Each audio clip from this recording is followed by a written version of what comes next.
بمناسبة اليوم العالمي لمكافحة مرض السرطان، نظم المكتب الولائي للنقابة الجزائرية للشبه الطبي بالولاية يوما دراسيا حول هذا المرض، وذلك بإلقاء محاضرات في هذا المجال. اليوم العالمي لداء السرطان. إذا وبعد تعليمات السيد معالي وزير الصحة والسكان قمنا بالتنسيق المباشر مع النقابة الجزائرية للشبه الطبيين بتنظيم هذا اليوم الدراسي والإعلامي والتثقيفي الذي يدخل في إطار التكوين المتواصل وفي نفس الوقت التحسيس والتثقيف والتربية الصحية، خصوصا فيما يخص الوقاية من هذا المرض. وأكدنا تأكيدا صارما حول عناصر الخطورة les facteurs de risque, surtout le tabagisme, التدخين. Le plan cancer du président de la République, vous savez que c'est un plan cancer. Vous savez que si vous voulez dire que chaque président, qu'est-ce qu'il peut présenter à sa population? Il présente le plan cancer. Le plan cancer, il n'y en a pas beaucoup dans le monde. Il n'y en a pas beaucoup dans le monde qui l'ont instauré. Vous avez le président Nixon, il y a le président Chirac. Maintenant, vous avez le président, je pense notre président, de par tout le tiers-monde, je n'ai pas à ma connaissance, peut-être que je me trompe, de par le tiers-monde, c'est le seul président qui a initié. Vous savez qu'est-ce que c'est un plan cancer? C'est un budget faramineux, même je dirais pharaonique. Je viens de dire que c'est une histoire de 200 milliards de dinars. C'est à peu près 20 000 milliards de centimes.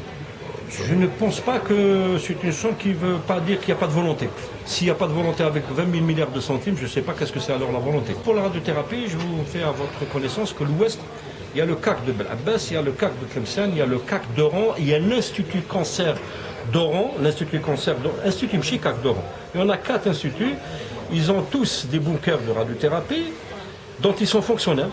En l'occurrence celui de Bel Abbas, celui de Tlemcen incessamment et celui d'Oran qui est fonctionnel. Et celui de Mostaganem, il est je crois qu'à 50% à 60% de sa réalisation. Pour les malades de Mostaganem, ne craignez rien, on est à 80 km d'Oran. Nos malades, ils sont très très bien pris en charge par nos collègues d'Oran. Ils sont très très bien accueillis par nos collègues d'Oran. Et je vous assure que la radiothérapie, ce n'est qu'une partie du traitement, ce n'est pas tout le traitement. Ce n'est pas tout le traitement. Là, nous rassurons un petit peu nos malades et je vais vous dire une chose, personne n'est à l'abri. Je peux être victime aussi d'un cancer, donc je pense que c'est une question qui concerne tout le monde. الكبير والصغير المسؤول والمش مسؤول. الأستاذ وفيه التبجيل كاد الأستاذ أن يكون رسولا.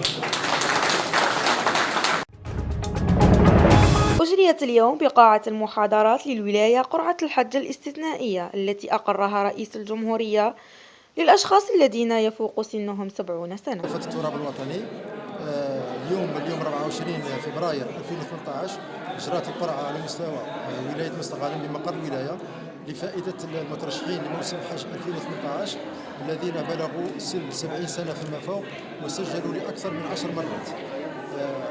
طبقا لتعليمات وزاره الداخليه والجمعيات المحليه قمنا بهذه القرعه.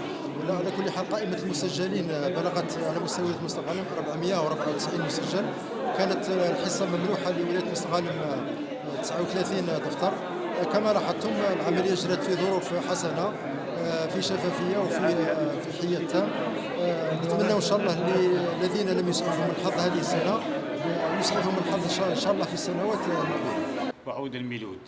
منين؟ من عشعشة. شعبي عمرك؟ من 70. 70 سنة. شحال من خطرة كتسجل؟ 14 خطرة، هذه السنة بس 14.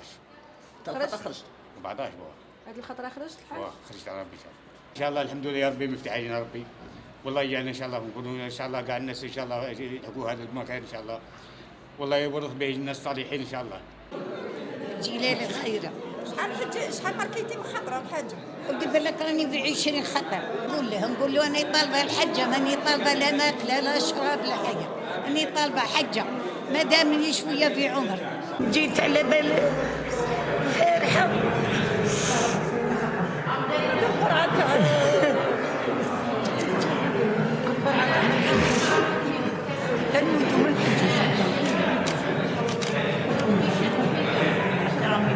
هذه المناسبة السعيدة أتمنى لحجاجنا الكرام وأبائنا وأمهاتنا حج مبروك وذنب المغفور وسعي المشكور، وكل عام وهم بخير، وهم سفراء لمدينة مستغانم بصفة خاصة وللجزائر بصفة عامة، وهذا لتمثيل ويكونوا عند حسن ظن الشعب الجزائري، وهم سفراء للجزائر في البقاع المقدسة، وأتمنى لهم التوفيق والنجاح وربي يقبل منهم إن شاء الله.